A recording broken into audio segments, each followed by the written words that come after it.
آپ نماز پڑھ رہے ہیں، سامنے کوئی سانپ آ گیا ہے، سامنے کوئی بچھو آ گیا ہے، یا ایسے ہوا ہے آپ باہر نماز پڑھ رہے ہیں تو کیا ہے کہ ایسے پنکھے لگے ہوئے ہیں تو کچھ بجلی کی تاریں ننگی وغیرہ ہیں، اوپر سے اچانک بارش آ گئی ہے، یعنی نیچے جس طرح بورڈ وغیرہ پڑے ہوتے ہیں، اب اس کے اندر پانی گیا، پنکھوں میں کرنٹ تو نیچے بھی پانی ہے، اور سب لوگ جو ہے نا وہ کیا ہو سکتے ہیں، پریشانی کا جو ہے نا وہ سبب بن سکتا ہے۔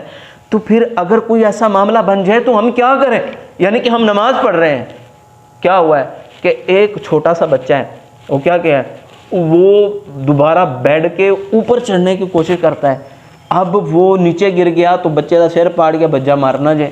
اب یہ بھی تو ٹینشن لائق ہو گئی ہے نا، کوئی اونچی الماری ہے، بچہ اس کے اوپر چڑھ گیا ہے، یا دیگر مسئلہ، یہ تو میں ویسے بتا رہا ہوں کہ اور بھی کوئی مسئلہ جو ہے نا بندے کے ساتھ اس طرح بن سکتا ہے، یعنی کہ کوئی بندہ استری کر رہا تھا کپڑے تو وہ چلا گیا باہر، اب بچہ کو میز پہ چڑھ رہا ہے، انہیں ہاتھ لایا تو انہیں ہاتھ بھی چھاڑ سکتا ہے، اب وہ بندہ کیا کرے؟ اب وہ بندہ نماز میں ٹھہرا ہے، اب اس کے لیے کیا حکم ہے؟ اس کے بارے میں بھی اسلام نے ہمیں بتایا ہے کہ کیا کرنا چاہیے۔ وعن ابی ہریرہ رضی اللہ تعالیٰ عنہ، حضرت ابو ہریرہ رضی اللہ تعالیٰ عنہ سے مروی ہے کہ رسول کائنات صلی اللہ علیہ وسلم نے فرمایا اقتلوا اسودین، قتل کرو دو سیاہ چیزوں کو، کیا کرو؟ قتل کرو۔ کب قتل کرو؟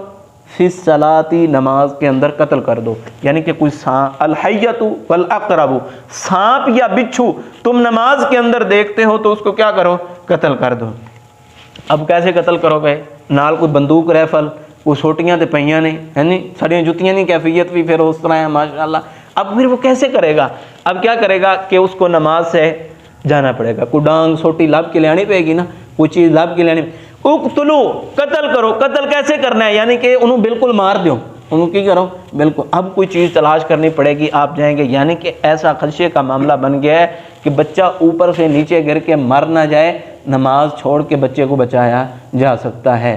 اگر سامنے سانپ موجود آ گیا ہے تو پھر ڈانگا سوٹیاں لے آ کے لوگوں کو اکٹھا کر کے انہیں مروایا جا سکتا ہے۔ اس طرح بچھو کے بھی اس طرح کوئی دوسرا مسئلہ بندے کے ساتھ جان لیوا بن جائے تو پھر کیا کیا جا سکتا ہے، اس کے اندر کوئی بھی حرج والی بات نہیں ہے۔ مثال کے طور پہ جس طرح آپ کو میں نے بتایا کہ باہر پنکھے ہوں تو پھر بارش آنے لگ جائے، ایک بندہ ایسے کرے کہ پیچھے سوئچ کاٹ دیں، اب سب نہ نماز چھوڑ کے جو ہے نا وہ ختم کر دیں، بلکہ ایک جس کو اس مسئلے کا علم ہے وہ نماز چھوڑ دے، حدیث پہ عمل کرنے کا موقع مل گیا ہے، وہ کیا کرے؟ السلام علیکم ورحمۃ اللہ کر کے وہ جائے اور جا کے کیا کر دے، وہ پنکھے کا سوئچ جو ہے نا وہ مین کا جو ہے نا وہ سوئچ نکال دے، یا جو ہے نا وہ مین سوئچ کو کیا کر دے، بند کر دے، تاکہ پٹاخے تو بچ جائیں، یعنی تو اس طرح کا کوئی بھی حادثہ یا کوئی بھی معاملہ ہے تو اتنی حرکت بوقت مجبوری نماز کے اندر جائز ہے۔